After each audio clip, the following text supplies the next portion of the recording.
ಎಲ್ಲರಿಗೂ ನಮಸ್ಕಾರ. ಈಗಾಗಲೇ ಭಾಗ 1ರ ವಿಡಿಯೋದಲ್ಲಿ ಅಕ್ಷಾಂಶಗಳು ಅನ್ನುವಂಥ ವಿಷಯ ಮತ್ತು ರೇಖಾಂಶಗಳ ಬಗ್ಗೆ ಒಂದು ಕಿರು ಪರಿಚಯವನ್ನು ಮಾಡಿಕೊಳ್ಳಲಾಗಿತ್ತು. ಯಾಕೆ ಅಂದರೆ ವಿಡಿಯೋ 2 ಲೆಂತ್ ಆಗುತ್ತೆ ಅನ್ನೋ ಕಾರಣಕ್ಕಾಗಿ ಅಕ್ಷಾಂಶಗಳು ಮತ್ತು ರೇಖಾಂಶಗಳು ಅನ್ನುವಂಥದ್ದನ್ನು ಡಿವೈಡ್ ಮಾಡಿಕೊಂಡು ಮಾಡ್ತಾ ಇದ್ದೀನಿ.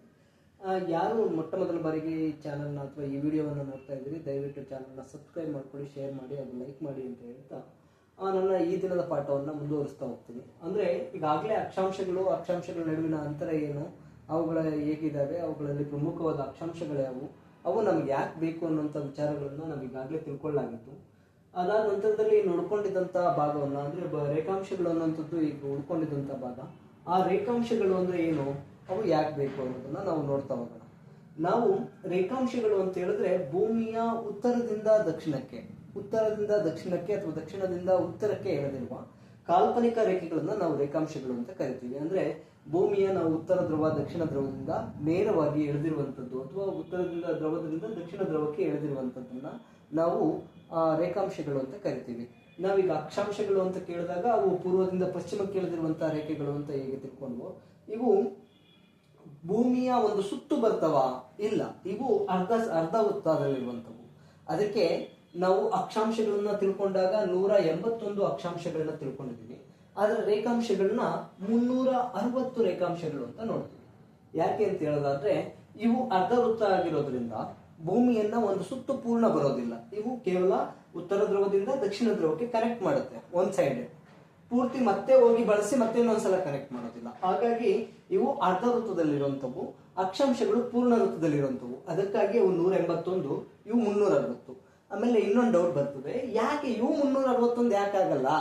ಪ್ರಧಾನ ಅಕ್ಷಾಂಶನು ಸೇರಿಸಿದ್ರೆ 361 ಆಗ್ಬೇಕಲ್ಲ ಅಂತ ಹೇಳ್ತೀವಿ. ಆದ್ರೆ ಇದನ್ನ ನೋಡ್ತಾ ಹೋದಾಗ ನಾವು 0 ಮತ್ತೆ 180 ಎರಡು ತುಂಬಾ ಮುಖ್ಯವಾದವು. ಇಲ್ಲಿ ನಾವು ಯಾಕೆ ಇವು 360 ಇದಾವೆ ಅಂತ ತಿಳ್ಕೋಬೇಕು ಅಂತ ಹೋದಾಗ ನಾವು ಗ್ರೀನ್ವಿಚ್ ರೇಖೆಯನ್ನ 0 ಅಂತ ಹೇಳ್ತೀವಿ. ಆದ್ರೆ ಅದ್ರ ಹಿಂಭಾಗದಲ್ಲಿರುವಂತಹ ರೇಖೆ ಅಥವಾ ಎಕ್ಸಾಕ್ಟ್ ಆಗಿ ಅದ್ರ ಹಿಂದೆ ಬರುವಂತಹ ರೇಖಾಂಶವನ್ನು ನಾವು 180 ಡಿಗ್ರಿ ರೇಖಾಂಶ ಅಂತ ಕರಿತೀವಿ. ಈಗ ಇವು ನಮ್ಮನ್ನ ಭೂಮಿಯನ್ನ ಪೂರ್ವಾರ್ಧಗೋಳ ಪಶ್ಚಿಮಾರ್ಧಗೋಳವಾಗಿ ವಿಭಜನೆ ಮಾಡ್ತವೆ. ಆಗ ಅಕ್ಷಾಂಶಗಳು ಯಾವ ಅರ್ಧಗೋಳ ಮಾಡೋದು ಅಂದ್ರೆ ಅವು ಉತ್ತರಾರ್ಧಗೋಳ ದಕ್ಷಿಣಾರ್ಧಗೋಳವಾಗಿ ಹೇಗೆ ವಿಭಜನೆ ಮಾಡ್ತಾವೋ ಅದೇ ರೀತಿ ಇವು ಭೂಮಿಯನ್ನ ಪೂರ್ವಾರ್ಧಗೋಳ ಪಶ್ಚಿಮಾರ್ಧಗೋಳವಾಗಿ ವಿಭಜನೆ ಮಾಡ್ತವೆ. ನಾವಿದರಲ್ಲಿ ಪ್ರಧಾನ ರೇಖಾಂಶವಾಗಿ 0 ಡಿಗ್ರಿ ಅಥವಾ ಗ್ರೀನ್ವಿಚ್ ರೇಖಾಂಶವನ್ನ ನಾವು 0 ಡಿಗ್ರಿ ರೇಖಾಂಶವಾಗಿ ನೋಡ್ತೀವಿ. ಆದ್ರೆ ಇದು ಯಾಕೆ 360 ಅಂತ ನೋಡ್ತಾ ಹೋದಾಗ ನಾವು 0 ಇಂದ ನೋಡ್ಕೊಂಡು ಹೋದಾಗ ಒಂದ್ ಸೈಡ್ಗೆ 179, ಓಕೆ, ಇನ್ನೊಂದು ಕಡೆಗೆ 0 ಇಂದ 179 = 180. ಈಗಾಗಲೇ 0 ಇನ್ ಕೌಂಟ್ ಆಗಿದೆ. ಹಾಗಾಗಿ ನಾವೇನ್ ಮಾಡ್ತೀವಿ, ಇಲ್ಲಿ 1 ರಿಂದ 180 = 180. ಓಕೆ, ನಾವು ಇಲ್ಲಿ 0 ಮತ್ತು 180 ಇದಾವಲ್ಲ, ಇಲ್ಲಿ ಹೇಗಾಗುತ್ತೆ ಅಂದ್ರೆ 0ನ್ನ ಇಲ್ಲಿ ಕೌಂಟ್ ಮಾಡ್ಕೋತೀವಿ, ಇಲ್ಲಿ 179 ನಿಲ್ಸಿದೀವಿ.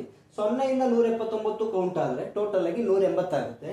ಇಲ್ಲಿ 180 ಯಾಕಾಗುತ್ತೆ ಅಂದ್ರೆ ಈಗ ಆಲ್ರೆಡಿ 0 ಲೆಕ್ಕ ಆಗೋಗಿದೆ. ಹಾಗಾಗಿ 1 ರಿಂದ ಸ್ಟಾರ್ಟ್ ಮಾಡ್ತೀವಿ, 1 ರಿಂದ ಸ್ಟಾರ್ಟ್ ಮಾಡಿ 180 ನಿಲ್ಲಿಸ್ತೀವಿ. ಈಗ ಟೋಟಲ್ ಆಗಿ 180 ಆಗುತ್ತೆ. ಎರಡು ಸೇರಿದ್ರೆ 360 ರೇಖಾಂಶಗಳು ಆಗ್ತವೆ. ಓಕೆ, ಡಬಲ್ ಕೌಂಟ್ ನಮ್ಗೆಲ್ಲೂ ಸಿಗೋದಿಲ್ಲ. ಉದಾಹರಣೆಗೆ ಇದು 0 ಡಿಗ್ರಿ ಅನ್ಕೊಳ್ಳಿ, ಇಲ್ಲಿದೆಯಲ್ಲ ಈ ರೇಖಾಂಶವನ್ನು ನಾವು 0 ಡಿಗ್ರಿ ಅನ್ಕೊಳ್ಳಿ. ಈ ಕಡೆಗೆ ಏನ್ ಮಾಡ್ತೀವಿ, ಲೆಕ್ಕ ಹಾಕೊಂಡು ಹಿಂದಕ್ವರೆಗೂ ಹೋಗಿದ್ದೀವಿ. ಎಲ್ಲಿಂದ 0 ಇಂದ ಲೆಕ್ಕ ಹಾಕೊಂಡು ಹೋಗಿದ್ರೆ 179ಗೆ ಸ್ಟಾಪ್ ಮಾಡಿ. ಓಕೆ, 0 ಇಂದ ಲೆಕ್ಕ ಹಾಕೊಂಡು ಹೋಗಿದ್ರೆ 179ಗೆ ಸ್ಟಾಪ್ ಮಾಡಿದ್ರೆ ಟೋಟಲಿ 180 ರೇಖಾಂಶ ಆಯ್ತು. ಅದೇ ರೀತಿ ಇಲ್ಲಿ ಈಗಾಗಲೇ 0 ಕೌಂಟ್ ಮಾಡಿದೀವಿ, 1 ರಿಂದ ಸ್ಟಾರ್ಟ್ ಮಾಡ್ರಿ, 180 ವರ್ಗು ಕಂಟಿನ್ಯೂ ಮಾಡ್ರಿ, ಟೋಟಲ್ ಆಗಿ 180 ಆಯ್ತು. ಇಲ್ಲಿ 0 ಸೇರಿಸಿದಂಗೆ 179 ಇರೋದ್ರಿಂದ 180. ಇಲ್ಲಿ 0 ಬಿಟ್ಟು 1 ರಿಂದ ಸ್ಟಾರ್ಟ್ ಮಾಡ್ಬೇಕಾಗುತ್ತೆ. ಯಾಕೆಂದ್ರೆ ಅಂದ್ರೆ 0 ಡಬಲ್ ಕೌಂಟ್ ಆಗುತ್ತೆ. ನಮಗೆ 0 ಸ್ಟಾರ್ಟಿಂಗ್ ಲೈನ್ ಅನ್ನಂಗಿಲ್ಲ. ಯಾಕೆಂದ್ರೆ ಅದನ್ನ ಎರಡೂ ಕಡೆನೂ ನಾವು ಕೌಂಟ್ ಮಾಡಬಹುದು. ಹಾಗಾಗಿ ಡಬಲ್ ಕೌಂಟ್ ಆಗೋದ್ರಿಂದ ನಾವು 181 ಅನ್ನೋದು ಬರಲ್ಲ. ಓಕೆ, ಅದಕ್ಕೆ ಇದು ನಮ್ಗೆ ಎಷ್ಟಾಗುತ್ತೆ, ಟೋಟಲ್ ಆಗಿ 360 ರೇಖಾಂಶಗಳಿರೋದನ್ನ ನಾವಿಲ್ಲಿ ಗಮನಿಸ್ತೀವಿ. ಹಾಗಾದ್ರೆ ಅಕ್ಷಾಂಶ ಮತ್ತು ರೇಖಾಂಶಗಳು ನೋಡಿದಾಗ ಅಕ್ಷಾಂಶಗಳನ್ನ ನಾವು ಈಗಾಗಲೇ ತಿಳ್ಕೊಂಡಿದೀವಿ. 23.5 ಡಿಗ್ರಿ, 66.5 ಡಿಗ್ರಿ, 90 ಡಿಗ್ರಿ. ಅವು ನಾವು ಕಾಲವನ್ನ ನಮ್ಮ ಸೀಸನ್ಸ್ ಅನ್ನ ನೋಡೋದಕ್ಕೆ ಈಸಿ ಆಗುತ್ತೆ ಅಂತ. ಆದ್ರೆ ರೇಖಾಂಶಗಳು ಯಾಕೆ ಬೇಕು ಅಂತ ಹೋದಾಗ ದಯವಿಟ್ಟು ಯಾರಾದ್ರೂ ಶಿಕ್ಷಕರು ನೋಡ್ತಾ ಇದ್ರೆ ಮಕ್ಕಳಿಗೆ ಒಂದು ಆಕ್ಟಿವಿಟಿ ಮಾಡಿಸ್ಬಹುದು ಈ ವಿಷಯದಲ್ಲಿ. ನಮ್ಮ ಮಕ್ಕಳು ಒಂದು ಡೌಟ್ ಅನ್ನ ಕೇಳಿದ್ರು, ಸರ್ ನಮ್ಗೆ ಇವೆಲ್ಲ ಯಾಕೆ ಬೇಕು, ಯಾಕೆ ನಾವು ಇದನ್ನ ತಿಳ್ಕೊಬೇಕು, ಅಕ್ಷಾಂಶ ಮತ್ತು ರೇಖಾಂಶಗಳನ್ನ ಯಾಕೆ ತಿಳ್ಕೊಬೇಕು ಅನ್ನುವಂಥದ್ದು ಬೇಸಿಕ್ ಪ್ರಶ್ನೆ ಆಗಿತ್ತು. ನಾನು ಅವ್ರಿಗೆ ಒಂದು ಗೇಮ್ ಅನ್ನ ಆಡಿಸಿದ್ದೆ. ಅಂದ್ರೆ ಯಾವ ರೀತಿ ಅಂತ ಹೇಳಿದ್ರೆ, ಒಂದು ಬಾಕ್ಸ್ ಅನ್ನ ಬರೆದು ಅದರಲ್ಲಿ ಅನೇಕ ಚೌಕಗಳನ್ನ ಮಾಡಿ ಇದಕ್ಕೆ 1 2 3 4 ಅಂತ, ಇದಕ್ಕೆ ABCDE ಅಂತ, ಈ ತರ ನೀವು ಇನ್ನೂ ಜಾಸ್ತಿ ಕೊಟ್ರೆ ಅವ್ರಿಗೆ ಸ್ವಲ್ಪ ಬೇಗ ವರ್ಕ್ ಆಗುತ್ತೆ. ಯಾಕೆ ಬೇಕು ಇದು ಅಂತ. ಇಲ್ಲೊಂದು 10 ಇಲ್ಲೊಂದು 10 ಇದ್ದಿದ್ರೆ ಅವ್ರಿಗೆ ಏನಾಗುತ್ತೆ, ಇಲ್ಲೆಲ್ಲೋ ಒಂದು ಬಿ ಅಕ್ಷರ ಬರ್ತಿದ್ದೆ ಒಂದು ಪೇಪರ್ ಅಲ್ಲಿ. ಒಂದು ಶೀಟ್ ತಗೊಂಡು ಈ ತರ ಬಾಕ್ಸ್ ಹಾಕೊಂಡು ಇಲ್ಲೆಲ್ಲೋ ಬಿ, ಇಲ್ಲೆಲ್ಲೋ ಡಿ, ಇಲ್ಲೆಲ್ಲೋ ಇ, ಇಲ್ಲೆಲ್ಲೋ ಸಿ, ಇಲ್ಲೆಲ್ಲೋ ಡಿ, ಏನೋ ಒಂದು ಅಕ್ಷರ ನಿಮ್ಗೆ ಬೇಕಾದದ್ದು ಕೆ, ಈ ತರ ಬರ್ಸಿದ್ದೆ. ಈಗ ಏನ್ ಮಾಡ್ಬೇಕಾಗಿತ್ತು, 2 ಗುಂಪು ಮಾಡಿದ್ದೆ. ಇಲ್ಲಿ ಈ ಹಾಳೆಯಲ್ಲಿ ಇರುವಂತದನ್ನ ಬೋರ್ಡ್ ಮೇಲೆ ಇದೇ ತರ ಬರ್ಸ್ಬೇಕು. ಸೇಮ್ ಬಾಕ್ಸ್ ಗಳನ್ನ ಹಾಕಿಸ್ಬಿಟ್ಟು ಅವ್ರಿಗೆ ಏನ್ ಮಾಡಿಸ್ತೆ, ಸ್ಪೀಡ್ ಆಗಿ ಬರೀಬೇಕು.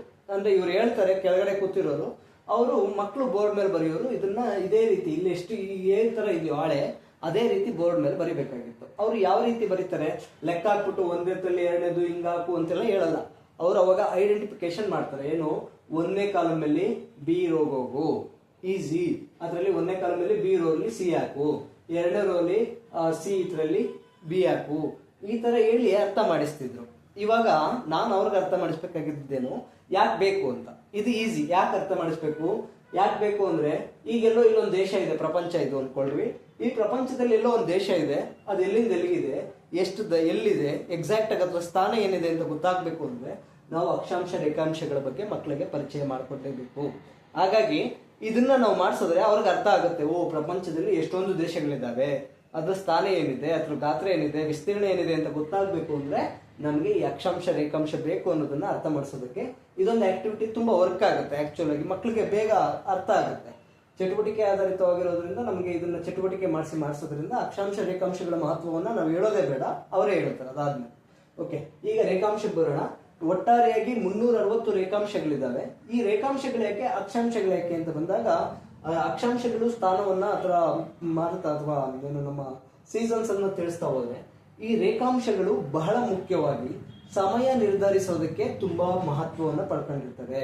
ಸಮಯ ನಿರ್ಧಾರ ಯಾಕೆ ಅಂತಂದ್ರೆ ಪ್ರತಿಯೊಂದು ರೇಖಾಂಶಕ್ಕೂ ಒಂದೊಂದು ಟೈಮ್ ಇದೆ. ಹಾಗಾಗಿ ಸಮಯವನ್ನ ನಿರ್ಧಾರ ಮಾಡಬೇಕು ಅಂತ ಹೇಳಿದ್ರೆ ನಾವಿಲ್ಲಿ ಬಹುಮುಖ್ಯವಾಗಿ ರೇಖಾಂಶಗಳ ಬಗ್ಗೆ ತಿಳ್ಕೊಬೇಕಾಗತ್ತೆ. ಈಗ ಇಲ್ಲಿ ಇಲ್ಲಿ ಇಲ್ಲಿ ಇಲ್ಲಿ ಎಲ್ಲೆಲ್ಲೋ ಒಂದೊಂದು ದೇಶಗಳಿದ್ದಾವೆ. ನಾವು ಪ್ರಪಂಚದ ನಕ್ಷೆಯನ್ನ ಬಿಟ್ಕೊಳ್ಳೋಣ. ವಿಭಾಗ ಮಾಡಿದಾಗ ಭಾರತ ಇದನ್ನ ಡಬಲ್ ಮಾಡ್ಕೋಬೇಕಾಗುತ್ತೆ, ಯಾಕೆಂದ್ರೆ ಭೂಮಿಯನ್ನ ಸೀಳಿದೀವಿ ಅಂತ ಅರ್ಥ. ಪ್ರಪಂಚದ ನಕ್ಷೆಯಲ್ಲಿ ಇಲ್ಲಿ ಆಸ್ಟ್ರೇಲಿಯಾ ಬರ್ತದೆ, ಇಲ್ಲಿ ಆಸ್ಟ್ರೇಲಿಯಾ. ಇನ್ನು ಏಷ್ಯಾ, ಯುರೋಪ್ ಮತ್ತೆ ಇವೆರಡೂ ಸೇರಿ ಇಲ್ಲಿ ಏಷ್ಯಾ, ಯುರೋಪ್ ಒಟ್ಟಿಗೆ ಬರ್ತವೆ. ರಫ್ ಆಗಿ ಬಿಡ್ತಾ ಇದೀನಿ, ಏನು ಇದು ಬೇಡ. ಓಕೆ, ಅದಾದ ನಂತರ ಇಲ್ಲಿ ಆಫ್ರಿಕಾ, ಅದಾದ್ಮೇಲೆ ಇಲ್ಲಿ ಉತ್ತರ ಅಮೆರಿಕ, ಇಲ್ಲಿ ದಕ್ಷಿಣ ಅಮೆರಿಕ, ಇಲ್ಲಿ ಅಂಟಾರ್ಟಿಕಾ, ಈ ರೀತಿ ಬರ್ತದೆ. ಈಗ ಇದಕ್ಕೂ ಇವಕ್ಕೆ ಸಂಬಂಧ ಇದೆ, ಹಂಗಾಗಿ ನಾನು ಇವನ್ನ ಬಿಡಿಸಿದ್ದೀನಿ. ಪ್ರಪಂಚದ ನಕ್ಷೆಯನ್ನು ನಾವು ಈ ತರ ಒಂದು ಲೆಕ್ಕಕ್ಕೆ ಇಟ್ಕೊಂಡ್ರೆ ಉತ್ತರ ಅಮೆರಿಕ, ದಕ್ಷಿಣ ಅಮೆರಿಕ, ಆಫ್ರಿಕಾ, ಅಂಟಾರ್ಟಿಕಾ, ಏಷ್ಯಾ ಮತ್ತೆ ಯುರೋಪ್ ಇಲ್ಲೇ ಜಾಯಿಂಟ್ ಆಗಿರ್ತದೆ. ಮತ್ತೆ ಇನ್ನು ಆಸ್ಟ್ರೇಲಿಯಾ, ಇಷ್ಟು ಖಂಡಗಳನ್ನ ನೋಡ್ತಾ ಹೋದಾಗ ನಮಗೆ ಇಲ್ಲಿ ಅರ್ಥ ಆಗ್ಬೇಕಾಗಿರೋದೇನು ಅಂತ ಹೇಳಿದ್ರೆ, ಈ ರೇಖಾಂಶಗಳಿಗೂ ಈ ಮ್ಯಾಪ್ ಅಲ್ಲಿ ಇರುವಂತಹ ಟೈಮ್ಗಳಿಗೂ ಏನ್ ಸಂಬಂಧ ಇದೆ. ಈಗ ಭಾರತದಲ್ಲಿ ನಮ್ಮ ಮಕ್ಕಳಿಗೆ ಒಂದು ಡೌಟ್, ಯಾಕೆ ಸರ್ ಭೂಮಿಲಿ ಅವ್ರಿಗೆ ನಮ್ಗೆ ಬೆಳಕಾಗಿದ್ದಾಗ ಅವ್ರಿಗೆ ಕತ್ಲೆ ಆಗುತ್ತೆ ಅನ್ನೋಂಥದ್ದನ್ನ ನಾವು ಅಕ್ಷಾಂಶ ರೇಖಾಂಶಗಳ ಪರಿಕಲ್ಪನೆ ಮೂಡಿಸ್ತೆ ಇನ್ನೇನೇನು ಹೇಳಕೋದ್ರು ತಪ್ಪಾಗುತ್ತೆ. ಭೂಮಿಯ ದೈನಂದಿನ ಚಲನೆ ಏನಿದೆಯಲ್ಲ, ಭೂಮಿಯ ದೈನಂದಿನ ಚಲನೆ ಒಂದು ಸುತ್ತು ಬರೋದಕ್ಕೆ 24 ಗಂಟೆ ಬೇಕು. ಹಾಗಾಗಿ ಬೆಳಗ್ಗೆ ಇದ್ದವರು ಮತ್ತೆ ಸಾಯಂಕಾಲ ಸೂರ್ಯ ಸ್ಟ್ಯಾಂಡಿಂಗ್ ಇರ್ತದೆ, ಭೂಮಿ ತಿರುಗ್ತಾ ಇರ್ತದೆ. ಭೂಮಿ ತಿರುಗೋದ್ರಿಂದನೇ ನಮಗೆ ದಿನ ಮತ್ತೆ ರಾತ್ರಿ ಆಗುತ್ತೆ ಅಂತ ಹೇಳ್ತೀವಿ. ಈಗ ಇಲ್ಲೆಲ್ಲೋ ಉತ್ತರ ಅಮೆರಿಕದಲ್ಲಿರುವಂತಹ ದೇಶ ಭಾರತದಲ್ಲಿರುವಂತಹ ನಮಗೆ ವಿರೋಧವಾಗಿರೋದ್ರಿಂದ ಇಲ್ಲಿ ಬೆಳಕಾಗಿದ್ದಾಗ ಇಲ್ಲಿ ಕತ್ಲೆ ಆಗುತ್ತೆ. ಅದು ಸಾಮಾನ್ಯ. ಭೂಮಿ ತಿರುಗ್ತಾ ಇರೋದ್ರಿಂದ ನಾವು ಒಂದ್ ಸೈಡ್ ಅವರು ಬೆಳಕಿಗೆ ಬಂದಾಗ ಇನ್ನೊಂದ್ ಸೈಡ್ ಅವರು ಕತ್ಲೆಗೆ ಹೋಗ್ಲೇಬೇಕಾಗುತ್ತೆ, ಅದು ಅನಿವಾರ್ಯ. ಈಗ ಇಲ್ಲಿ ರೇಖಾಂಶಗಳ ಮಹತ್ವವನ್ನ ನೋಡ್ತಾ ಹೋಗೋಣ. ರೇಖಾಂಶಗಳು ಒಟ್ಟಾರೆಯಾಗಿ 360 ರೇಖಾಂಶಗಳಿದ್ದಾವೆ. ಈ ರೇಖಾಂಶಗಳನ್ನ ನಾವು ಸಮಯ ನಿರ್ಧರಿಸೋದಕ್ಕೆ ಬಹಳ ಮುಖ್ಯವಾಗಿ ಬಳಸ್ತೀವಿ. ಇಲ್ಲಿ ಪ್ರತಿ ಒಂದು ರೇಖಾಂಶದ ನಡುವೆ ಒಟ್ಟಾರೆಯಾಗಿ 4 ನಿಮಿಷಗಳ ಅಂತರ ಇರ್ತದೆ. ಒಂದು ರೇಖಾಂಶಕ್ಕೂ ಮತ್ತೊಂದು ರೇಖಾಂಶಕ್ಕೂ 4 ನಿಮಿಷಗಳ ಅಂತರ ಇರ್ತದೆ. 4 ನಿಮಿಷ ಅಂದ ತಕ್ಷಣ ಇವಾಗ ನಮಗೆ ದಿನಕ್ಕೆ ಎಷ್ಟು ಗಂಟೆ? 24 ಗಂಟೆ ಇದೆ. ಈಗ 4 0 0, 4 24, 4 ಮೂರ್ಲಿ 12, 12 2 14 ಡಿವೈಡೆಡ್ ಬೈ 60 ಎಷ್ಟಾಗುತ್ತೆ ಅಂದ್ರೆ 24 ಗಂಟೆ ಆಗುತ್ತೆ. ಅಂದ್ರೆ ಭೂಮಿಯನ್ನ ನಾವು ಒಂದು ವೃತ್ತ ಅಂತ ತಗೊಂಡ್ರೆ 360 ಡಿಗ್ರಿ ಹೇಗೆ ಬರ್ತದೋ ಅದೇ ರೀತಿ 360 ರೇಖಾಂಶಗಳು ಭೂಮಿಯನ್ನ ನಾವು ಡಿವೈಡ್ ಅನ್ನ ಮಾಡ್ಕೊಂಡಿದೀವಿ. ಪ್ರತಿಯೊಂದು ರೇಖಾಂಶಕ್ಕೂ ಒಟ್ಟಾರೆ 4 ನಿಮಿಷಗಳ ಅಂತರ ಇರ್ತದೆ. ಹಾಗಾದ್ರೆ ನಾವು ಕಿಲೋಮೀಟರ್ ಲೆಕ್ಕದಲ್ಲಿ ಎಷ್ಟು ಅಂತರ ಇದೆ ಅಂತ ತಿಳ್ಕೊಬೇಕಾಗತ್ತೆ. ಯಾಕೆ ಅಂತಂದ್ರೆ ನಾವೀಗಾಗಲೇ ಅಕ್ಷಾಂಶಗಳನ್ನು ತಿಳ್ಕೊಬೇಕಾದ್ರೆ ತಿಳ್ಕೊಂಡ್ವಿ 110.4 ಕಿಲೋಮೀಟರ್ ಅಕ್ಷಾಂಶಗಳ ಅಂತರ, ಒಂದು ಅಕ್ಷಾಂಶಕ್ಕೂ ಮತ್ತೊಂದು ಅಕ್ಷಾಂಶಕ್ಕೂ. ವ್ಯತ್ಯಾಸಗಳು ಅಂತ ಕೇಳಿದಾಗ ಅಕ್ಷಾಂಶಗಳು ಭೂಮಿಯನ್ನ ಒಂದು ಸುತ್ತಿರ್ತದೆ, ಆದರೆ ರೇಖಾಂಶಗಳು ಅರ್ಧ ವೃತ್ತ. ಅದನ್ನ ನಾವು ಮೆನ್ಷನ್ ಮಾಡಿ ಅರ್ಥ ಮಾಡ್ಕೋಬೇಕಾಗುತ್ತೆ. ಇವು ಕೇವಲ ಅರ್ಧ ವೃತ್ತ, ಆದ್ರೆ ರೇಖಾಂಶಗಳಂಗಲ್ಲ, ಒಂದು ಪೂರ್ಣ ವೃತ್ತ. ಓಕೆ, ಅಕ್ಷಾಂಶಗಳು ಪೂರ್ಣ ವೃತ್ತ, ರೇಖಾಂಶಗಳು ಅರ್ಧ ವೃತ್ತ ಆಗಿರ್ತವೆ. ಹಾಗಾಗಿ ಇವುಗಳನ್ನ ನಾವು ವ್ಯತ್ಯಾಸ ನೋಡ್ಬೇಕು ಅಂತ ಹೇಳಿದಾಗ ನೆನಪಲ್ಲಿ ಇಟ್ಕೋಬೇಕು. ಹಾಗಾಗಿ ಇವು ಅರ್ಧ ಇದಾವೆ, ರೇಖಾಂಶಗಳು 360 ಇದಾವೆ, ಈ ಅಕ್ಷಾಂಶಗಳು ಮಾತ್ರ 181 ಇದಾವೆ.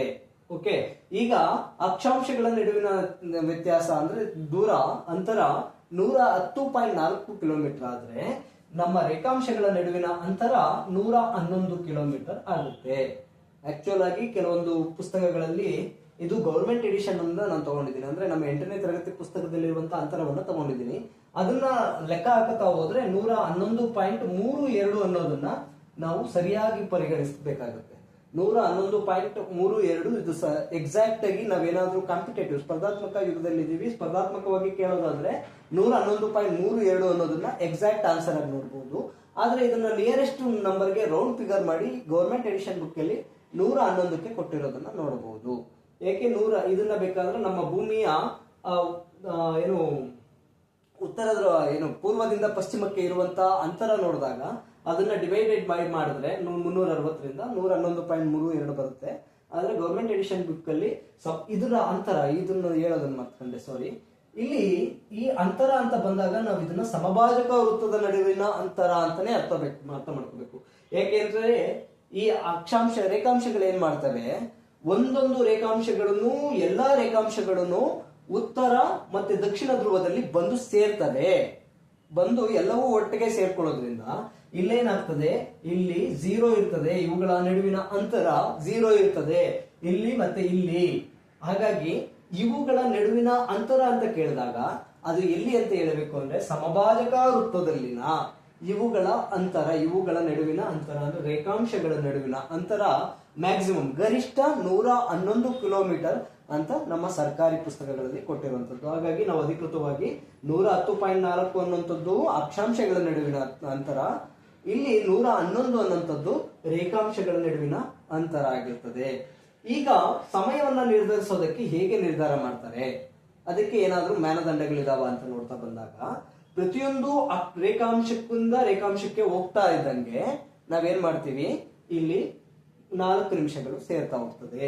ಅದು ಇಲ್ಲಿ ಗ್ರೀನ್ವಿಚ್ ಅನ್ನುವಂತಹ ರೇಖೆ ಇದೆಯಲ್ಲ, ಇದು 0 ಡಿಗ್ರಿ. ಇದನ್ನ ನಾವು ಪ್ರಧಾನ ರೇಖಾಂಶ ಅಂತ ಕರಿತೀವಿ. ಪ್ರಧಾನ ರೇಖಾಂಶ ಅಂತ ಹೇಳಿದ್ರೆ ಯಾಕೆ ಅಂತ ಹೇಳಿದ್ರೆ ಇಲ್ಲಿಂದ ಮುಂದಕ್ಕೆ ಅಂದ್ರೆ ಪೂರ್ವ ಭಾಗಕ್ಕೆ ಇರುವಂತಹ ಒಂದೊಂದು ರೇಖಾಂಶಕ್ಕೆ 4 ನಿಮಿಷಗಳನ್ನ ಸೇರಿಸ್ತಾ ಹೋಗ್ಬೇಕು. ಅದೇ ನಂತರ ಇದನ್ನ ನಾವು ಈಸ್ಟ್ ಗೈನ್ ಅಂತ ಕರಿತೀವಿ. ಆದ್ರೆ ಅದನ್ನೇ ಪಶ್ಚಿಮಕ್ಕೆ ಗ್ರೀನ್ವಿಚ್ ಇಂದ ಪಶ್ಚಿಮಕ್ಕೆ 180 ಹೋಗ್ಬೇಕಲ್ಲ, ಆ ರೇಖೆಗಳನ್ನ ನಾವು ಹೋದಾಗ ಅದನ್ನ ನಾವೇನಂತೀವಿ, ವೆಸ್ಟ್ ಲಾಸ್ ಅಂತ ಕರಿತೀವಿ, ಅಂದ್ರೆ ವೆಸ್ಟ್ ಸಬ್ಸ್ಟ್ರಾಕ್ಟ್ ಅಂತ ಕರಿತೀವಿ. ಇಲ್ಲಿ 4 ನಿಮಿಷಗಳನ್ನ ಕಳೀತಾ ಹೋಗ್ಬೇಕು. ಈಗ ಗ್ರೀನ್ವಿಚ್ 12 ಗಂಟೆ ಆಗಿದೆ ಅನ್ಕೊಳ್ಳಿ. ಗ್ರೀನ್ವಿಚ್ 12 ಗಂಟೆ ಆಗಿದೆ. ಇದು ಗ್ರೀನ್ವಿಚ್ ನಿಂತ ಪೂರ್ವ ಭಾಗದಲ್ಲಿ ಇರುವಂತಹ ಮೊದಲನೇ ರೇಖೆಯಲ್ಲಿ 12 ಗಂಟೆ 4 ನಿಮಿಷ ಆಗುತ್ತೆ. ಓಕೆ, ಅದಾದ ನಂತರ ಗ್ರೀನ್ವಿಚ್ 0 ಆಗಿರೋದ್ರಿಂದ ಪೂರ್ವದ 60 ಡಿಗ್ರಿ ಅಥವಾ 15 ರೇಖಾಂಶಗಳು ಸೇರಿದ್ರೆ 15 4 60, 15 ರೇಖಾಂಶಗಳು ಸೇರಿದ್ರೆ ಇಲ್ಲಿ 15ನೇ ರೇಖಾಂಶ ಪೂರ್ವ 15ನೇ ರೇಖಾಂಶದಲ್ಲಿ ಎಷ್ಟು ಸಮಯ ಆಗಿರ್ತದೆ ಅಂತ ಹೇಳಿದ್ರೆ 1 ಗಂಟೆ ಎಕ್ಸ್ಟ್ರಾ ಆಗಿರ್ತದೆ. ಅಂದ್ರೆ ಒಟ್ಟಾರೆ ಅಲ್ಲಿ 1 ಗಂಟೆ ಆಗಿರ್ತದೆ. ಓಕೆ, ನಾವು ಈಗ ಒಂದು ಸ್ವಲ್ಪ ಅಗಲ ಮಾಡ್ಕೊಂಡಿದ್ದೀನಿ ಎಕ್ಸ್ಟ್ರಾ ಆಗ್ಲಿ ಅಂತ. ಇದು ಗ್ರೀನ್ವಿಚ್ ರೇಖೆ ಅನ್ಕೊಳ್ಳಿ. ಸ್ವಲ್ಪ ಎಕ್ಸಾಂಪಲ್ಗೆ ಪೂರ್ವಕ್ಕೆ ಹೋಗೋ ಕಡೆ ಲೆಕ್ಕ ಹಾಕೋಣ. ಈಗ ಇಲ್ಲಿ 15 1 2 3 4 ಹಿಂಗೆ ಟೋಟಲ್ ಆಗಿ 180 ರೇಖೆಗಳನ್ನ ಹಾಕೊಂಡಿದ್ದೀನಿ. ಈ 180 ರೇಖೆಯಲ್ಲಿ ಇಲ್ಲಿ 15ನೇ ರೇಖೆಗೆ ಹೋದಾಗ ಎಷ್ಟಾಗುತ್ತೆ? 1 ಗಂಟೆ ಆಗುತ್ತೆ. 30ನೇ ರೇಖೆಗೆ ಹೋದಾಗ ಎಷ್ಟಾಗುತ್ತೆ? 2 ಗಂಟೆ ಆಗುತ್ತೆ. ಇಲ್ಲಿ 12 ಗಂಟೆ ಆಗಿದ್ದಾಗ, ಗ್ರೀನ್ ವಿಚ್ ನಲ್ಲಿ 12 ಗಂಟೆ ಆಗಿದ್ದಾಗ ಇಲ್ಲಿ 1 ಗಂಟೆ ಆಗುತ್ತೆ, 2 ಗಂಟೆ ಆಗುತ್ತೆ, 3 ಗಂಟೆ ಆಗುತ್ತೆ. ಇಲ್ಲಿ 30ಕ್ಕೆ 2 ಗಂಟೆ ಆಯ್ತು. ಇದಾದ ನಂತರ ಇನ್ನು 45ಕ್ಕೆ 3 ಆಯ್ತು, 60ಕ್ಕೆ 4 ಆಯ್ತು. ಹಿಂಗೆ ಎಕ್ಸ್ಟ್ರಾ ಆಗ್ತಾ ಹೋಗುತ್ತೆ. ಅಂದ್ರೆ ಈ ಕಡೆಗೆ 12 ಅವರ್ಸ್, ಈ ಕಡೆಗೆ 12 ಅವರ್ಸ್, ಬ್ಯಾಕ್ಗೆ 12 ಅವರ್ಸ್, ಫ್ರಂಟ್ಗೆ 12 ಅವರ್ಸ್ ಹೋದಾಗ ಇಲ್ಲಿ ಏನಾಗುತ್ತೆ? ನಾವು ಈ ಹೊಸ ವರ್ಷ ಪ್ರಾರಂಭ ಅಂತ ಬಂದಾಗ ಮೊಟ್ಟ ಮೊದಲ ಬಾರಿಗೆ ಹೊಸ ವರ್ಷವನ್ನು ಆಚರಣೆ ಮಾಡ್ಕೊಳ್ಳೋರು ಯಾರು ಅಂತ ಹೇಳಿದಾಗ ಇಲ್ಲಿ ಗ್ರೀನ್ವಿಚ್ ರೇಖೆ ಇದೆ. ಗ್ರೀನ್ವಿಚ್ ರೇಖೆಯಿಂದ ಪೂರ್ವಕ್ಕೆ ಹೋದಾಗ ಇಲ್ಲಿ ಯಾರು ಫಸ್ಟ್ ಹೊಸ ವರ್ಷನ ಆಚರಣೆ ಮಾಡ್ಕೊಳ್ಳೋರು ಅಂದ್ರೆ ಆಸ್ಟ್ರೇಲಿಯಾ ಖಂಡದಲ್ಲಿ, ಅದರಲ್ಲೂ ಮುಂದೆ ಒಂದು ನ್ಯೂಜಿಲೆಂಡ್ ದೇಶ ಇದೆ. ನ್ಯೂಜಿಲೆಂಡ್ ದೇಶ ಅತಿ ಬೇಗವಾಗಿ ನಾವು ಇಲ್ಲಿ ನ್ಯೂ ಇಯರ್ ನ ಸೆಲೆಬ್ರೇಷನ್ ಮಾಡುತ್ತೆ. ಓಕೆ, ಹಾಗಾಗಿ ಇಲ್ಲಿ ನಾವು ಆಸ್ಟ್ರೇಲಿಯಾ ಅಂತ ಹೇಳ್ಬೋದು. ಆಸ್ಟ್ರೇಲಿಯಾನಂತದ್ದು ಮೊಟ್ಟ ಮೊದಲ ಬಾರಿಗೆ ಹೊಸ ವರ್ಷವನ್ನ ಅಥವಾ ಹೊಸ ದಿನವನ್ನ ಆಚರಿಸುವಂತ ದೇಶ ಯಾವುದು ಅಂದ್ರೆ ಆಸ್ಟ್ರೇಲಿಯಾ. ಓಕೆ, ಅದಾದ ನಂತರ ಕಡೆಯದಾಗಿ ನೋಡುವಂಥದ್ದು ಉತ್ತರ ಅಮೆರಿಕಾ ಖಂಡ ಆಗಿರ್ತದೆ. ಯಾಕೆ ಅಂತ ಹೇಳಿದ್ರೆ ಇಲ್ಲಿ 180 ಡಿಗ್ರಿ ಹಿಂದೆ ರೇಖಾಂಶ ಬರೋದ್ರಿಂದ ಅವರು ಉಲ್ಟಾ ಆಗಿರ್ತದೆ, ನಮ್ಗಿಂತ ಉಲ್ಟಾ ಆಗುತ್ತೆ. ಗ್ರೀನ್ವಿಚ್ ರೇಖೆಗೆ ಇಲ್ಲಿ ಪ್ರಾರಂಭ ಆಗುತ್ತೆ, ಇಲ್ಲಿ ಅಂತ್ಯ ಆಗುತ್ತೆ. ಹಾಗಾಗಿ ಮೊಟ್ಟ ಮೊದಲ ಬಾರಿಗೆ ನ್ಯೂ ಇಯರ್ ನ ಸೆಲೆಬ್ರೇಟ್ ಮಾಡೋರು ಆಸ್ಟ್ರೇಲಿಯಾ ಖಂಡದವರು. ಈಗ ಈ ಕಡೆಗೆ ನಾನು ಹೇಳ್ತಾ ಹೋದೆ, ಪ್ರತಿಯೊಂದು ರೇಖಾಂಶದ ನಡುವೆ 4 ನಿಮಿಷಗಳ ಅಂತರ ಇದೆ. 15 ರೇಖಾಂಶಗಳು, 15 × 4 60 ನಿಮಿಷ, 60 ನಿಮಿಷ ಅಂದ್ರೆ 1 ಗಂಟೆ. 15 ರೇಖಾಂಶಗಳು ಸೇರಿದ್ರೆ 1 ಗಂಟೆ ಎಕ್ಸ್ಟ್ರಾ ಆಗುತ್ತೆ. ಅದೇ ರೀತಿ ಭಾರತದ ಇದನ್ನ ನಾವೇನಂತ ಕರಿತೀವಿ ಅಂದ್ರೆ ಒಂದೊಂದು ದೇಶಕ್ಕೆ ಒಂದು ಪ್ರಮಾಣಿತ ಗಂಟೆ ಅಂತ ಇರ್ತದೆ, ಅಂದ್ರೆ ಪ್ರಮಾಣಿತ ವೇಳೆ ಅಂತ ಕರಿತೀವಿ. ಓಕೆ, ಸ್ಟ್ಯಾಂಡರ್ಡ್ ಟೈಮ್ ಅಂತ ಕರಿತೀವಿ. ನಮ್ಮಲ್ಲಿ IST ಇದೆ, ಅಂದ್ರೆ ಇಂಡಿಯನ್ ಸ್ಟ್ಯಾಂಡರ್ಡ್ ಟೈಮ್ ಅಂತ. IST ಅಂತ ಹೇಳಿದ್ರೆ ನಾವು ಏನಿದೀವಿ, ನಾವು ಗ್ರೀನ್ವಿಚ್ ರೇಖೆಗಿಂತ 5.30 5 ಗಂಟೆ 30 ನಿಮಿಷ 5.5 ಗಂಟೆ ಮುಂದೆ ಇದೀವಿ. ಓಕೆ, ನಾವು ಹಿಂದೆ ಇರೋದಲ್ಲ, ಪೂರ್ವಕ್ಕೆ ಇರೋದ್ರಿಂದ ಭಾರತ ಉತ್ತರಾರ್ಧಗೋಳದ ಪೂರ್ವ ಭಾಗದಲ್ಲಿ ಇರೋದ್ರಿಂದ ಯಾವ ರೇಖೆ ಮೇಲಿದೆ ಅಂದ್ರೆ ನಮ್ಮ ಭಾರತದ ಪ್ರಮಾಣ ನಿರ್ಧಾರಿತ ರೇಖೆ ಯಾವುದು ಅಂತಂದ್ರೆ 82.5 ಡಿಗ್ರಿ. ಎಷ್ಟು? 82.5 ಡಿಗ್ರಿ ಅನ್ನೋದೇನಿದೆಯಲ್ಲ, ಈ 82.5 ಡಿಗ್ರಿ ರೇಖಾಂಶ ಭಾರತದ ಪ್ರಮಾಣಿತ ವೇಳೆಯನ್ನ ತಿಳಿಸೋದ್ರಿಂದ ಈ 82.5 ಡಿಗ್ರಿಗೆ ನಾವು ಲೆಕ್ಕ ಹಾಕೊಂಡು ಹೋದಾಗ 4 ನಿಮಿಷದಂಗೆ ಲೆಕ್ಕ ಹಾಕೊಂಡು ಹೋದಾಗ ಎಷ್ಟಾಗುತ್ತೆ ಅಂದ್ರೆ 5.5 ಗಂಟೆ ಆಗುತ್ತೆ. ಇದನ್ನ ಡಿವೈಡೆಡ್ ಬೈ 4 ಮಾಡಿದ್ರು ಹಾಗೆ ಬರುತ್ತೆ. ಹಾಗಾಗಿ 5.5 ಗಂಟೆ ಆಗೋದನ್ನ ನಾವಿಲ್ಲಿ ಗಮನಿಸಬೇಕಾಗುತ್ತೆ. ಓಕೆ, 4 8 5.5 ಗಂಟೆ ನಾವು ಮುಂದೆ ಇರೋದನ್ನ ನಾವಿಲ್ಲಿ ಗಮನಿಸ್ತಾ ಹೋಗ್ಬೇಕಾಗುತ್ತೆ. ಆಗ ಲೆಕ್ಕ ಹಾಕ್ಬೇಕು ಅಂತ ಹೇಳಿದ್ರೆ 15 × 5 = 75 ಆಯ್ತು. ಓಕೆ, 75 ಗಂಟೆ ಅಂದ್ರೆ 75 ರೇಖಾಂಶಕ್ಕೆ 5 ಗಂಟೆ ಮುಂದೆ ಬಂದಿತ್ತು. ಇನ್ನು 82.5 ರೇಖಾಂಶಕ್ಕೆ ನಾವು 30 ನಿಮಿಷ ಮುಂದೆ ಬರ್ತೀವಿ. ಅಂದ್ರೆ 7.5 ರೇಖಾಂಶ ಮುಂದೆ ಬಂದ್ರೆ 15 ಬಂದಿದ್ರೆ 1 ಗಂಟೆ ಆಯ್ತಿತ್ತು. 7.5 ಬರೋದ್ರಿಂದ ನಾವಿಲ್ಲಿ ಏನಾಗುತ್ತೆ, ಅರ್ಧ ಗಂಟೆ ಎಕ್ಸ್ಟ್ರಾ ಆಗುತ್ತೆ. ಹಾಗಾಗಿ ಇಲ್ಲಿ 5 ಪ್ಲಸ್ ಇಲ್ಲಿ 30 ನಿಮಿಷ ಎರಡು ಸೇರಿ 5.5 ಗಂಟೆ ನಾವು ಭಾರತ ಗ್ರೀನ್ವಿಚ್ ರೇಖೆಗಿಂತ 5.5 ಗಂಟೆ ಮುಂದೆ ಇರೋದನ್ನ ನಮ್ಮ ಪ್ರಮಾಣಿತ ವೇಳೆ ಅಂತ ಕರಿತೀವಿ. ಹಾಗಾದ್ರೆ ಈ ರೇಖೆ ಎಲ್ಲಿ ಹಾದು ಹೋಗುತ್ತೆ, ಭಾರತದಲ್ಲಿ ಎಲ್ಲಿ ಹಾದು ಹೋಗುತ್ತೆ ಅಂತ ಕೇಳಿದಾಗ ಭಾರತದಲ್ಲಿ ಹಾದು ಹೋಗುವಂತಹ ರೇಖೆ ಇಲ್ಲಿ ಉತ್ತರ ಪ್ರದೇಶದ ಪ್ರಯಾಗರಾಜ್, ಈಗ ಏನು ಕುಂಭಮೇಳ ನಡೀತಿದೆಯಲ್ಲ ಆ ಪ್ರದೇಶದಲ್ಲಿ 82.5 ಡಿಗ್ರಿ ಉತ್ತರ ರೇಖಾಂಶ ಅಥವಾ ಪೂರ್ವ ರೇಖಾಂಶ ಅನ್ನುವಂಥದ್ದು ಹಾದು ಹೋಗುತ್ತೆ. ಹಾಗಾಗಿ ಭಾರತದ ಪ್ರಮಾಣಿತ ವೇಳೆ ರೇಖೆ ಯಾವುದು ಅಂತ ಹೇಳಿದ್ರೆ 82.5 ಡಿಗ್ರಿ ಪೂರ್ವ ರೇಖಾಂಶ ಅನ್ನುವಂಥದ್ದು ಭಾರತದ ಪ್ರಮಾಣಿತ ವೇಳೆ ಆಗಿರ್ತದೆ. ಈಗ ನಮ್ಮ ಭಾರತದಲ್ಲೂ ವಿವಾದ ಇದೆ. ಯಾಕೆಂದ್ರೆ ಭಾರತದಲ್ಲಿ ಮಧ್ಯಭಾಗದಲ್ಲಿ ಹಾದು ಹೋಗೋದ್ರಿಂದ ಅರುಣಾಚಲ ಪ್ರದೇಶದಲ್ಲಿ ಮೊಟ್ಟ ಮೊದಲ ಬಾರಿಗೆ ಅರುಣಾಚಲ ಪ್ರದೇಶದ ಕಿಬಿತು ಅನ್ನೋ ಪ್ರದೇಶದಲ್ಲಿ ಸೂರ್ಯೋದಯ ಆಗುತ್ತೆ. ಗುಜರಾತಿನ ಗೋರ್ಮೋಟಿಯನ್ ಅಂತಲ್ಲಿ ಏನು ಸೂರ್ಯಾಸ್ತ ಆಗುತ್ತೆ. ಈಗ ಅಲಹಾಬಾದ್ ರೇಖೆ ಅಥವಾ ಪ್ರಯಾಗರಾಜ್ ರೇಖೆಯನ್ನ ನಾವು ಪ್ರಧಾನ ರೇಖಾಂಶ ಅಂತ ಇಟ್ಕೊಂಡ್ರೆ ನಮ್ಮ ಸೂರ್ಯ ಉದಯಕ್ಕೂ ಸೂರ್ಯ ಅಸ್ತಕ್ಕೂ ಹೆಚ್ಚು ಕಡಿಮೆ ಎಷ್ಟು ರೇಖಾಂಶಗಳು ಹೋಗ್ತವೆ? 40 ರೇಖಾಂಶಗಳು, ಅಂದ್ರೆ 3 ಗಂಟೆ ಮಿಸ್ ಮ್ಯಾಚ್ ಆಗುತ್ತೆ. ಅದಕ್ಕೆ ಈಶಾನ್ಯ ರಾಜ್ಯಗಳಲ್ಲಿ ಇನ್ನೊಂದು ಟೈಮ್ ಝೋನ್ ಅನ್ನ ಕೊಡಿ ನಮಗೂ ಸಪರೇಟ್ ಆಗಿ ಏನಂತ ಕೇಳುವಂತ ಕೂಗೆದ್ದಿದೆ. ಬಟ್ ಅದಕ್ಕೆ ಇನ್ನೂ ಅಧಿಕೃತವಾಗಿಲ್ಲ. ಓಕೆ, ಹಾಗಾಗಿ ನಮ್ಮ ಭಾರತದ ಪ್ರಮಾಣಿತ ವೇಳೆ ಪ್ರಸ್ತುತವಾಗಿ ಯಾವುದು ಅಂತ ಹೇಳಿದ್ರೆ 82.5 ಡಿಗ್ರಿ ಆಗಿದೆ. ಇದು ಉತ್ತರ ಪ್ರದೇಶ ಪ್ರಯಾಗ್ರಾಜ್ನಲ್ಲಿ ಹಾದು ಹೋಗುತ್ತದೆ. ಹಾಗಾಗಿ ನಮ್ಮ ಭಾರತದಂಥದ್ದು ಗ್ರೀನ್ವಿಚ್ ರೇಖೆಗಿಂತ ಪೂರ್ವದಲ್ಲಿ ಇರೋದ್ರಿಂದ 82.5 ಡಿಗ್ರಿ ಇರೋದ್ರಿಂದ ನಾವೇನ್ ಮಾಡ್ತೀವಿ, 5.5 ಗಂಟೆ ಗ್ರೀನ್ವಿಚ್ ರೇಖೆಗಿಂತ ಮುಂದೆ ಇದೀವಿ. 5.5 ಗಂಟೆ ಅನ್ನೋದು ಹೇಗೆ ಅನ್ನೋದನ್ನ ನಾನು ಈಗಾಗಲೇ ತೋರಿಸಿದ್ದೀನಿ, ಇನ್ನೊಂದ್ಸಲ ನೋಡ್ಕೊಳ್ರಿ. 15 ರೇಖಾಂಶ ಸೇರಿದ್ರೆ 15 ರೇಖಾಂಶಕ್ಕೆ 1 ಗಂಟೆ, ಈಗಾಗಲೇ ತಿಳಿಸಿದ್ದೀನಿ. 15 ರೇಖಾಂಶಕ್ಕೆ 1 ಗಂಟೆ ಅನ್ನೋದಾದ್ರೆ ಇಲ್ಲಿ 75 ರೇಖಾಂಶಕ್ಕೆ 5 ಗಂಟೆ ಆಗುತ್ತೆ. 15 75 5 ಗಂಟೆ ಇಲ್ಲ ಆಯ್ತು. ಇನ್ನು 15 ರೇಖಾಂಶ ಸೇರಿದ್ರೆ 6 ಗಂಟೆ ಮುಂದೆ ಇರ್ತಿತ್ತು. ಆದ್ರೆ 15 ರೇಖಾಂಶ ನಾವು ಅಷ್ಟು ಮುಂದನ್ನ ಪ್ರಮಾಣ ರೇಖೆ ಅಂತ ತಗೊಂಡಿಲ್ಲ. 82.5 ಡಿಗ್ರಿ ಆಗಿರೋದ್ರಿಂದ 75ಕ್ಕೆ 7.5 ಗಂಟೆ ಸೇರಿದ್ರೆ 7.5 ಸೇರಿದ್ರೆ ನಾವೇನು 82.5 ಆಗುತ್ತೆ. 7.5ಗೆ ಅರ್ಧ ಗಂಟೆ ಆಗುತ್ತೆ. 7.5 ಅರ್ಧ ಆಗುತ್ತೆ, ಯಾಕೆಂದ್ರೆ 15 / 2 ಆದ್ರೆ 7.5 ಆಗುತ್ತೆ. ಅವಾಗ ಈ 75 + 7.5 ಎರಡು ಸೇರಿ 82.5 ಆಯ್ತು. ಅಂದ್ರೆ ಈ 7.5ಗೆ ಅರ್ಧ ಗಂಟೆ, 15 × 5 75ಕ್ಕೆ 5 ಗಂಟೆ, ಒಟ್ಟಾರೆಯಾಗಿ 5.5 ಗಂಟೆ ಗ್ರೀನ್ವಿಚ್ ರೇಖೆಗಿಂತ ನಾವು ಮುಂದೆ ಇದ್ದೀವಿ. ಇದೇನಾದ್ರೂ ಅರ್ಥ ಆಗಿಲ್ಲ ಅಂದ್ರೆ ಸಮಯದ ವಲಯಗಳ ಬಗ್ಗೆ ಒಂದು ಪ್ರಸ್ತುತ ಪಾಠ ಮಾಡೋಣ. ಅದಕ್ಕೇನು ಸಮಸ್ಯೆ ಇಲ್ಲ, ಕಮೆಂಟ್ ಬಾಕ್ಸ್ ಅಲ್ಲಿ ತಿಳಿಸಿ.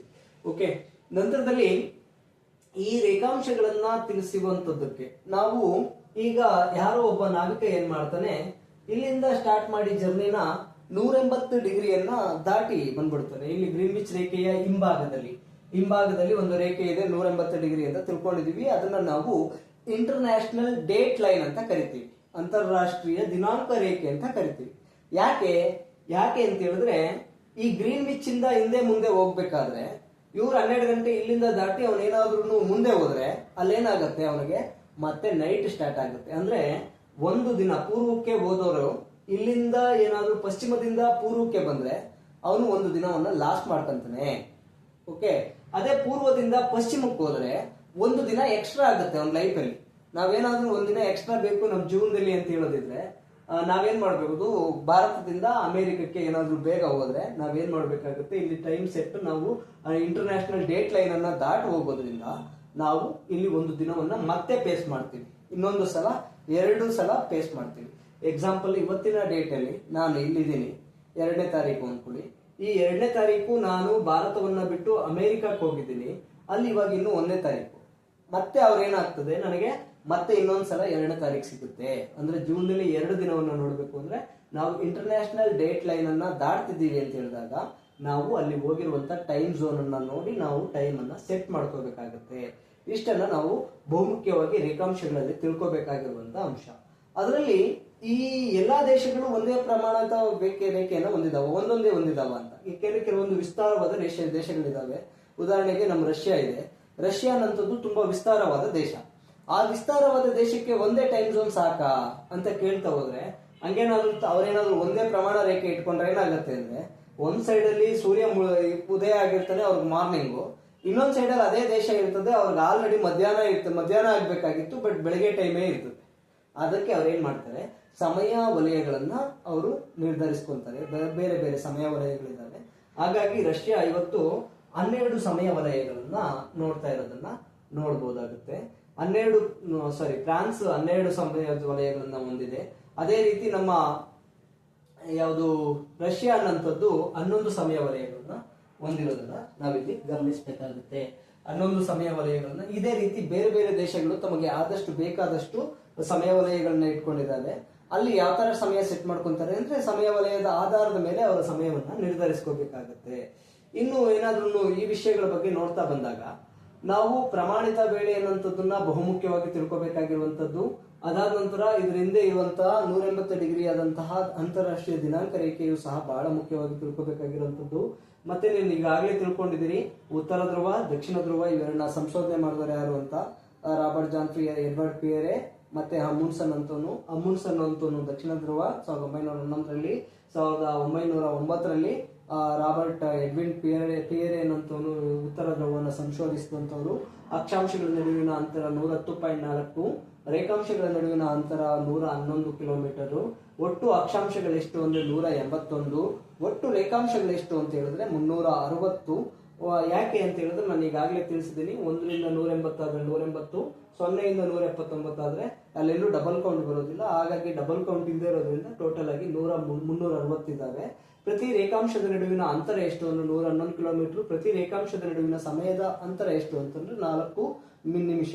15 ರೇಖಾಂಶಗಳು ಸೇರಿದ್ರೆ 1 ಗಂಟೆ. ಹಾಗಾಗಿ ಭಾರತದ ಪ್ರಮಾಣ ರೇಖೆ ಯಾವುದಿದೆ ಅಂತ ಹೇಳಿದ್ರೆ 82.5 ಡಿಗ್ರಿ. ಆ 82.5 ಡಿಗ್ರಿ ಅನ್ನುವಂಥದ್ದು ಪೂರ್ವ ರೇಖಾಂಶ ಆಗಿರೋದ್ರಿಂದ ಗ್ರೀನ್ವಿಚ್ ನಿಂದ 5.5 ಗಂಟೆ ಮುಂದೆ ಇದ್ದೀವಿ ನಾವು. ಗ್ರೀನ್ವಿಚ್ ಅಲ್ಲಿ ಈಗ 12 ಗಂಟೆ ಇದೆ ಅಂದ್ರೆ ನಮ್ಮಲ್ಲಿ 5.5 ಗಂಟೆ ಆಗಿರ್ತದೆ. ನಮ್ಮ ಭಾರತದಲ್ಲಿ 5.5 ಅಂದ್ರೆ ನಮಗೆ ವಿರುದ್ಧವಾಗಿರುವಂತಹ ಇದರಲ್ಲಿ ಅದು ನೈಟ್ ಆಗಿರುವಂತ ಕಾರಣವನ್ನು ಹೊಂದಿರ್ತದೆ. ಇಷ್ಟು ನಾವು ಈ ಪಾಠಗಳಲ್ಲಿ ಬಹುಮುಖ್ಯವಾಗಿ ತಿಳ್ಕೊಬಹುದಾಗಿರುವಂಥದ್ದು. ಅದರಲ್ಲೂ ಮಕ್ಕಳಿಗೆ ನಾವೇನಾದ್ರೂ ಪಾಠ ಮಾಡುವಂತವರಾದ್ರೆ ಈ ಆಕ್ಟಿವಿಟಿಯನ್ನ ಮಾಡಿಸಿ ನಾವು ನೋಡುವಂಥದ್ದನ್ನ ತುಂಬಾ ಗಮನವಿಟ್ಟು ನೋಡ್ಬೇಕಾಗುತ್ತೆ. ಓಕೆ, ಇಷ್ಟನ್ನ ನಾವು ಈ ಚಾಪ್ಟರ್ ಅಲ್ಲಿ ಅಂದ್ರೆ ಅಕ್ಷಾಂಶಗಳು ಮತ್ತು ರೇಖಾಂಶಗಳು ಅನ್ನುವಂತ ವಿಷಯದಲ್ಲಿ ನಾವು ಇದನ್ನ ತಿಳ್ಕೊಳ್ಳೇಬೇಕಾಗಿರುವಂತ ಬಹುಮುಖ್ಯ ಅಂಶ ಆಗಿರ್ತದೆ. ಯಾರ್ಯಾರು ದಯವಿಟ್ಟು ನಮ್ಮ ಚಾನಲ್ನ ಸಬ್ಸ್ಕ್ರೈಬ್ ಮಾಡಿಲ್ಲ, ಮತ್ತೆ ಇನ್ನೊಂದ್ಸಲ ಹೇಳ್ತಾ ಇದ್ದೀನಿ, ಸಬ್ಸ್ಕ್ರೈಬ್ ಮಾಡ್ಕೊಳ್ಳಿ. ಇನ್ನೂ ಹೆಚ್ಚಿನದಾಗಿ ಯಾವ್ದಾದ್ರು ವಿಡಿಯೋಗಳ ಬಗ್ಗೆ ಕ್ಲಾರಿಫಿಕೇಶನ್ ಬೇಕು ಅಂತ ಹೇಳಿದ್ರೆ ಕ್ಲಾರಿಫಿಕೇಶನ್ ಅನ್ನ ಕೊಡೋದಕ್ಕೆ ನಾನು ಸಿದ್ಧ ಇದ್ದೀನಿ. ಯಾವ್ದಾದ್ರು ಬೇಕು ಅಂದ್ರೆ ಕಾಮೆಂಟ್ ಮಾಡಿ. ಹಾಗಾಗಿ ಮುಂದಿನ ತರಗತಿಗಳಲ್ಲಿ ನಾನು ಟೆಟ್ ಮತ್ತೆ GPT ಎಕ್ಸಾಮ್ಗಳಿಗೆ ಯಾವ ರೀತಿ ಸಿದ್ಧ ಆಗಬೇಕು ಅನ್ನೋಂಥ ವಿಷಯವನ್ನ ನಾನು ತಿಳಿಸ್ತಾ ಹೋಗ್ತೀನಿ. ಯಾಕೆ ಅಂತ ಹೇಳಿದ್ರೆ ನಾನು 2019ರಲ್ಲೂ ಸಹ GPT 1:2 ಬಂದು ಆಗ್ಬೇಕಾಗಿತ್ತು, ಜಸ್ಟ್ ಮಿಸ್ ಆಯಿತು. ಮತ್ತೆ TET ಅನ್ನೋದು 4 ಸಲ ಪಾಸ್ ಮಾಡಿದ್ದೀನಿ. ಈ ಸಲ ಮ್ಯಾಕ್ಸಿಮಮ್ 110 ಮಾರ್ಕ್ಸು ಅಷ್ಟಕ್ಕೆ ಸಾಕು ಅಂತ ಸುಮ್ಮನಾದೆ. ಹಾಗಾಗಿ ಈ ಸಲ ಬಂದಿಲ್ಲ. ಓಕೆ, ನಾನು ಈ ಪ್ರಸ್ತುತ ಶಿಕ್ಷಕನಾಗಿರೋದ್ರಿಂದ ಅದೇ ವೃತ್ತಿಯನ್ನು ಬಳಸ್ಕೊಂಡು ವಿಡಿಯೋಗಳನ್ನು ಮಾಡಬೇಕು ಅನ್ನೋದು ನನ್ನ ಉದ್ದೇಶ ಆಗಿರ್ತದೆ. ಇದರಿಂದ ನನ್ನ ಮಕ್ಕಳಿಗೂ ಸಹ ಉದ್ದೇಶ ಒಳ್ಳೆಯದಾಗುತ್ತೆ. ಅಂದರೆ ಅವ್ರಿಗೂ ಸ್ವಲ್ಪ ಓದ್ಕೊಳ್ಳೋದಕ್ಕೆ ಅನುಕೂಲ ಆಗುತ್ತೆ, ಮತ್ತು ಸ್ಪರ್ಧಾರ್ಥಿಗಳಿಗೂ ಅನುಕೂಲ ಆಗಲಿ ಅನ್ನುವಂಥ ಉದ್ದೇಶವನ್ನು ಇಟ್ಕೊಂಡು ಇಬ್ರಿಗೂ ಟಚ್ ಆಗೋರಿಗೆ ಅಂದರೆ ಸ್ಪರ್ಧಾತ್ಮಕ ಪರೀಕ್ಷೆಗಳಿಗೆ ಮತ್ತು ನನ್ನ ವಿದ್ಯಾರ್ಥಿಗಳಿಗೆ ಇಬ್ರಿಗೂ ಸಹ ನಾನು ಈ ವಿಡಿಯೋಗಳನ್ನು ಮಾಡ್ತಾ ಇರುವಂಥ ಉದ್ದೇಶ ಆಗಿರ್ತದೆ. ಇಷ್ಟನ್ನು ಹೇಳ್ತಾ ನಾನು ಈ ದಿನದ ಪಾಠವನ್ನು ಮುಗಿಸ್ತೀನಿ. ದಯವಿಟ್ಟು ನಮ್ಮ ಚಾನಲ್ನ ಸಬ್ಸ್ಕ್ರೈಬ್ ಮಾಡೋದು ಮರಿಬೇಡ್ರಿ. ಧನ್ಯವಾದ.